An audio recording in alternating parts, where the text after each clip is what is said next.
Président Jacques, bonjour. Bonjour. Est-ce que vous pouvez vous présenter normalement les noms complets? Ok, moi c'est Monsieur Limbo Lumande Jacques. Mhm. En fait, c'est ça le nom complet. Ça, il n'y a pas de surnom vraiment. Récemment, vous êtes à la tête de l'organisation de la compétition Jeunes Talents et demain c'est la finale. Comment est parti le projet de l'encadrement de la jeunesse ici chez nous à Camille? Chez nous, c'est un championnat très déterminé. Euh, En fait, l'objectif, c'est juste encadrer les jeunes de moins de 16 ans, donc 16 ans. Ces jeunes-là qui ont des talents cachés, en fait, qui n'ont pas l'opportunité de grandir cela. C'est à travers de telles organisations que les jeunes vont brandir leur talent et ils seront vraiment au vu de tout le monde pour les récupérer ou les recruter dans des équipes différentes. Oui, voilà.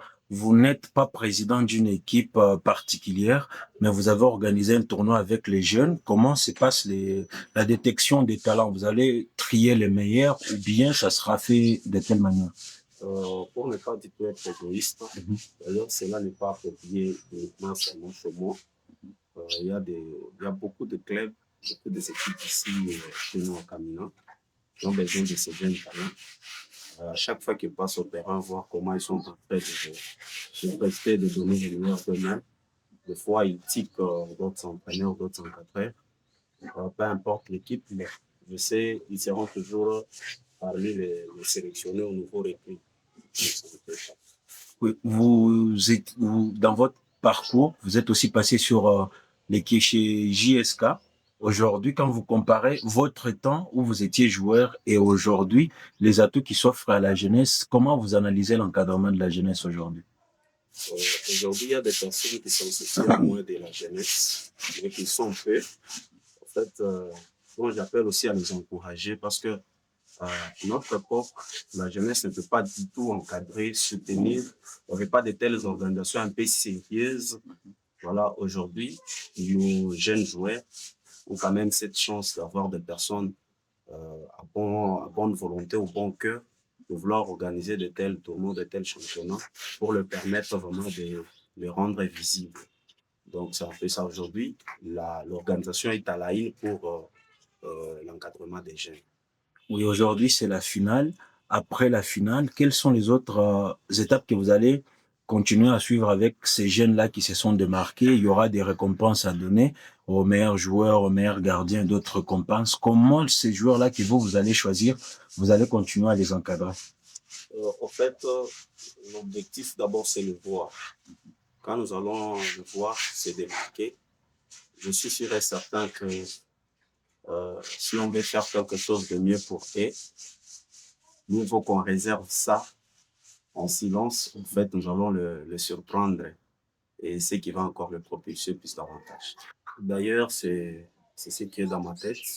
En fait, c'est ce qui est plus important pour moi, ce que je rêve souvent, c'est de le faire dans notre ville de Camina, pourquoi pas toute la province, où on peut commencer à recruter même à l'intérieur de la grande ville, disons, avoir vraiment une école d'encadrement pour le jeune joueur. En fait, demain, on les lendemains qui seront aussi démarqués pour les propulser d'ailleurs. Un mot à cette jeunesse elle-même que vous mettez au centre, parce que ce n'est pas pour la première fois et ça ne va pas s'arrêter ici. Vous étiez déjà où vous êtes dans une équipe ici à l'entente urbaine de football de Camina où vous posez des actions. Vous, personnellement, quelle est votre vision de l'encadrement de la jeunesse? Je commence avec le début de votre phrase. Pour ma part, ce que je vais demander aux jeunes, d'abord se prendre conscience de ceux qui sont en train d'embrasser dans leur vie active.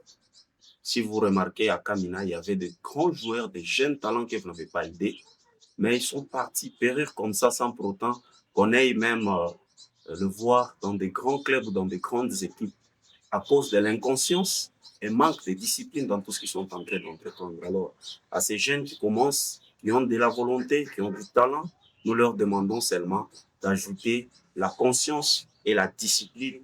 Je vous assure qu'on va compter dans la perspective 5 ou 6 joueurs de Kamina qui vont encore faire la fierté de notre province. Donc, c'est un peu ça. Et un mot aussi par rapport aux dirigeants qui sont en train d'avoir des équipes à l'entente urbaine, mais qui ne mettent pas la jeunesse et l'encadrement de ces jeunes au centre. Certains ont des équipes juste pour le buzz et puis c'est fini.